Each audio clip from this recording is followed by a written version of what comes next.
If you're feeling tired or overwhelmed, this prayer is for you. For calm in busy days, this prayer is a must. Lord God Almighty, in the middle of our busy schedules and heavy responsibilities, we pause for you. Slow our racing thoughts and quiet our worried hearts. Help us breathe deeply and remember that you are in control. Teach us to focus on what truly matters and release what we cannot fix. Let your peace guide our reactions and our decisions. Even in noise and pressure, let us feel your gentle presence.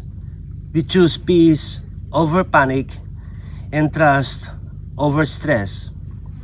Thank you for carrying what we cannot carry alone. In Jesus' name, amen.